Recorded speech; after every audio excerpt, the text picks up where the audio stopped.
እነሱም ወንድሞቹ ፊለይ በዚህ ጥርጣሬያቸው ላይ የተረደዱ ይመላለሳሉ፣ ይዋልላሉ። ሰባት የላቸውም፣ የሚጸኑበት ቦታ የለም። ሙስሊሞች ናቸው ብለን እስልምና ውስጣቸው ሳይቀበል ያሉት ወይ በኩፋሮች ነን ብለው አልወጡ፣ ሁሌ ሙዘርዘር ናቸው፣ ሁሌ ጭንቀት ውስጥ ናቸው። እንደዚህ እየዋለሉ ነው የሚኖሩት። ይህንን አረፍት ያገኘዋል።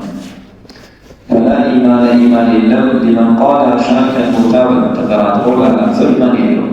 ላኢላሀ ኢለላህ ሲል ተጠራጥሮ ጥርጣሬ ከሆነ ኢማን የሚባል ነገር የለውም። ወለው ቃለሃ ቢላተን እንኳን ላኢላሀ ኢለላህ ቢዐደድ አንፋስ በስተንፋሱ ቁጥር ላኢላሀ ኢለላህ ቢደጋግማት እንኳን ኢማን የለውም አንድ ሰው። ወለው ሰረኸ ቢሃ ቢጮህባትም በላኢላሀ ኢለላህ ድምፁን ከፍ አድርጎ ቢጮህ ማለት ነው ሐታ ዩስሚዐ ጀሚዐ ናስ የሰው ልጅን በአጠቃላይ በሚያሰማ ልክ ድምፁን ጮሆ ቢላትም ዋጋ ኢማን የለውም። ትልቁ ነገር የቀልብ ነው።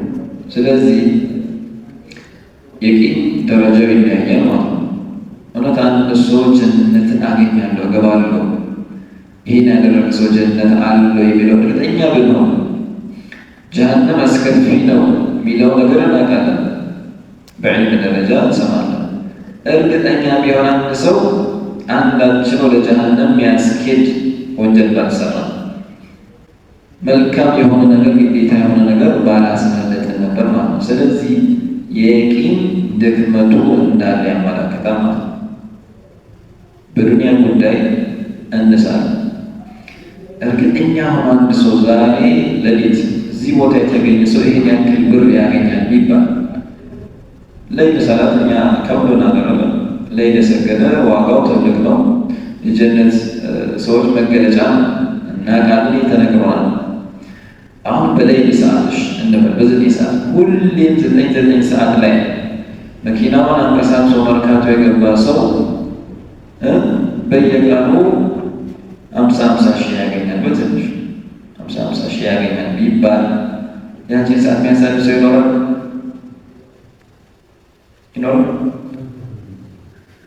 ይህም ሳይባል እየገባ እና ምንድነው ችግሩ? የቂን ችግር ማለት ነው።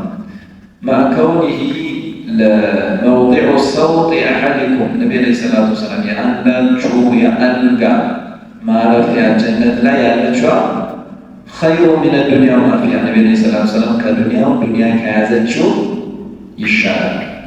አንድ ሽሄቶ ረክዓተ አልፈጅር ኸይሩ ሚነ ዱንያ ወማ ፊሃ ከሱቢ በፊት ያለችው 2 ረክዓ ሰላት መስገድ ዱንያ ከነያዘችው ዓለም ላይ ካለ ጸጋ ሁሉ ይሻላል። ስለዚህ ለምን ለማለት ነው ዱንያ ከአኺራ አንፃር ስናነጻጽራት ምንም አይነት ዋጋ የላትም። ይህ ማለት ደግሞ ዱንያ አትከስበው አትሰራም። እስላም በየትኛው ሁኔታ ሚዛናዊ የሆነ ሃይማኖት ነው። ትሰራለህ፣ ትጥራለህ፣ ሐላል ከስብ ላይ ትግል ታደርጋለህ።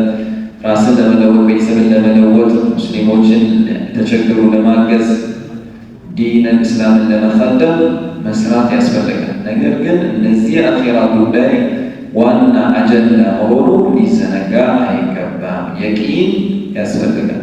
የቂን ይሄ ለሰራ ይሄ አለ ቁርአን ቃል እርግጠኛ መሆን ሰው መልካም ስራ ጀነት ነው። እምቢ ያለ ጀሃነም ነው ይጠብቃል።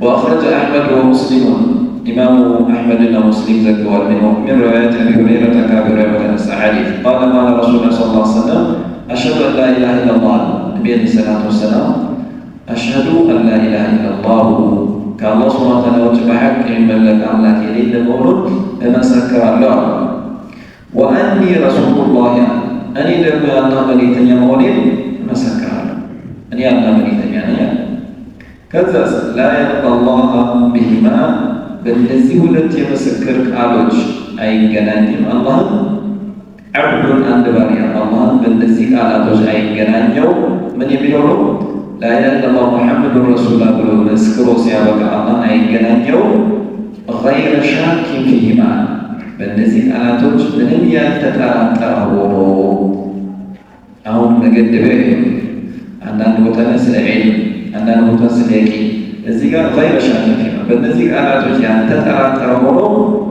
አላህን የሚገናኘው የለም ኢላ ደኸለ ጀነተ ጀነትን ቢገባ እንጂ። ስለዚህ አሽሀዱ አን ላ ኢላሀ ኢለላህ ወአሽሀዱ አነ ሙሐመደን ረሱሉላህ አንድ ሰው ብሎ ከልቡ ማናቸው ተገንዝቦ በተግባር ተሕቂቅ ያደረገ ከሆነ እንደዚህ ያረጋገጠ ከሆነ በምላስ ብቻ እንዳልሆነ የተግባር ባል ይመስለኛል። የምላስ ብቻ እንደማይጠቅማት እነዚህን እርግጠኛ ሆኖ ይህንን ካለ ካልተጠራጠረ ጀነት ይገባል። ሐዲሱ በልክ አይደለም የመጣው ያልተጠራጠረው አለመጠራጠር ወሰን ወነቢ ሁረይራ ረዲየላሁ ዐንሁ ቃለ ረሱሉላህ ሰለላሁ ዐለይሂ ወሰለም ያለ መልእክተኛ መን ለቂተ ያገኘኸው ሰው አሉት ሚን ወራኢ ሀዘል ሐኢጥ ከዚህ አጥር ጀርባ ያገኘኸው ሰው የአሽሀዱ አን ላ ኢላሀ ኢለላህ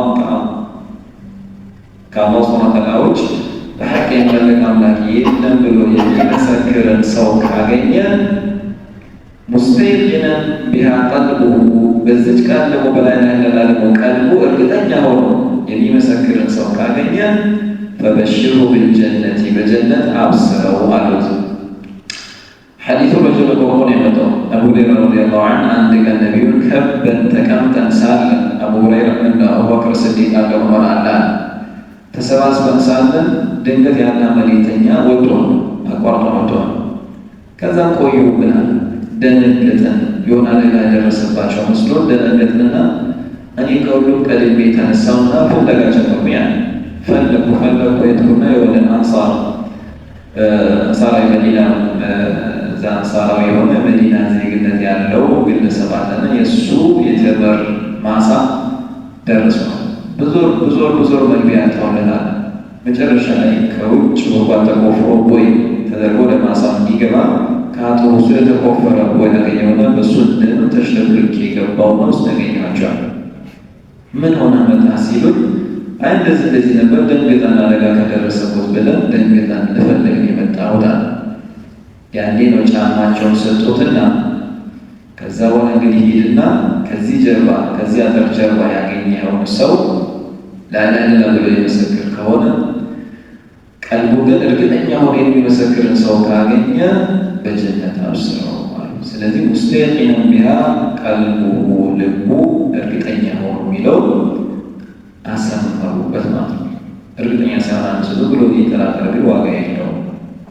ፈሽተረጣ እዚህ ጋር ነቢ ሰለላሁ ዐለይሂ ወሰለም በዚህ ሐዲስ መስፈርት አደረጉ ፊ ዱኹል ጣኢል ጀነተ ይህን ላኢላሀ ኢለላህ ያለ ሰው ጀነት ለመግባቱ መስፈርት አደረጉ።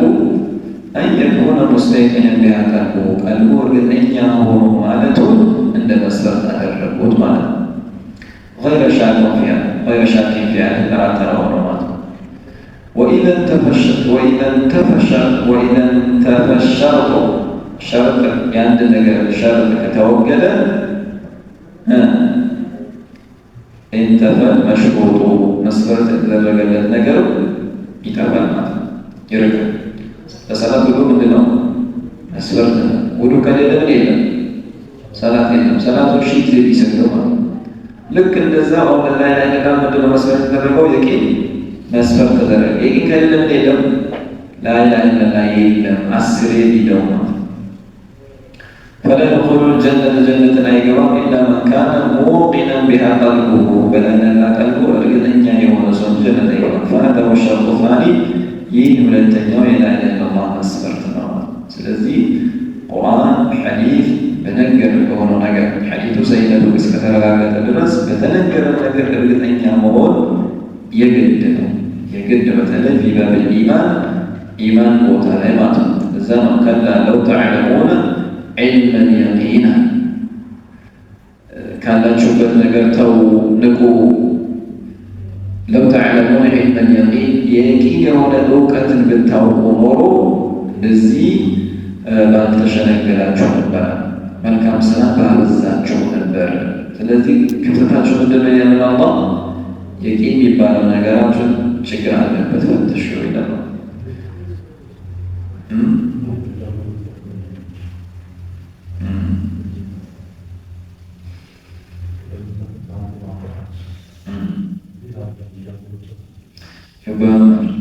በመማር ተፈክሮ በማድረግ በምታየው ነገር አላህ ሱብሓነሁ ወተዓላ በከውኑ በሸርዑ የእሱን ተአምራቶችን በማሰብ ዝም ብለው ወደ ኋላ በማሰብ ስለ አኺራ ተፈኩር ትልቅ እውነት ነው። ማሰብ ከየት ነው የመጣው? ለምንድን ነው የመጣው? ወደ የሚሄደው መሰረታዊ ጥያቄዎች ናቸው። ይህ ማስተንተን ያስፈልጋል። ሲቀጥል ዒልም እውቀት ነው። ስትማር ስታውቅ እያስተካከል ይሄዳል። ሌላው ትልቁ ዱዓ ማድረግ አላህ ሱብሓነሁ ወተዓላ መማፀን እንዲያግዝህ ጥረት ማድረግ፣ ዚክር ማድረግ፣ ቁርአን መቅራት፣ ቀልብን ያረጠው ነገራቶችን በአመዛን በኩል ደቂናችን እየጨመረ ይሄዳል። هذا والله أعلم صلى الله وسلم على نبينا محمد وعلى آله وصحبه أجمعين። ማድረጋችሁን እንዳትረሱት።